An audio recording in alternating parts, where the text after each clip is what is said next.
Mahkamah Konstitusi mengizinkan peserta pemilu berkampanye di fasilitas pemerintah dan pendidikan selama tidak menggunakan atribut kampanye. Hal ini termuat dalam putusan MK nomor 65. Dalam perkara itu, dua orang pemohon Henry Mantiri dan Ong Yeni menilai ada inkonsistensi aturan terkait aturan itu dalam Undang-Undang nomor 7 tahun 2017 tentang pemilu. Larangan kampanye di tempat ibadah, tempat pendidikan, dan fasilitas pemerintah tercantum tanpa syarat dalam pasal 280 ayat 1 huruf H. Namun pada bagian penjelasan tercantum kelonggaran yang berbunyi, fasilitas pemerintah, tempat ibadah, dan tempat pendidikan dapat digunakan jika peserta pemilu hadir tanpa atribut kampanye. Lantas, mengapa tempat ibadah tetap tidak diberikan pengecualian sebagai tempat kampanye meski atas undangan pengelola tanpa atribut kampanye?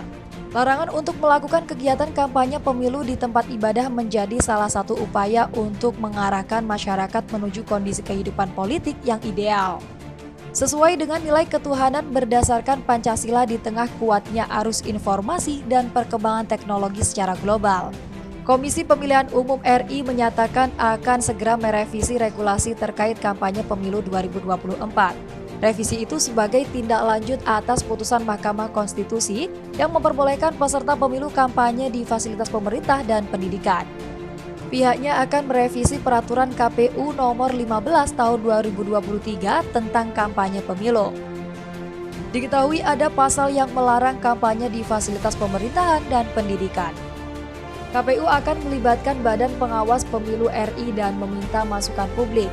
Setelah draft revisi rampung, KPU akan mengkonsultasikannya dengan DPR dan pemerintah. Terkait kapan revisi akan dilakukan, Bawaslu RI mendorong KPU RI segera merevisi PKPU kampanye. Bawaslu ingin revisi itu memuat batasan jelas terkait fasilitas pemerintah dan pendidikan apa saja yang boleh dipakai untuk berkampanye. Tim TV 9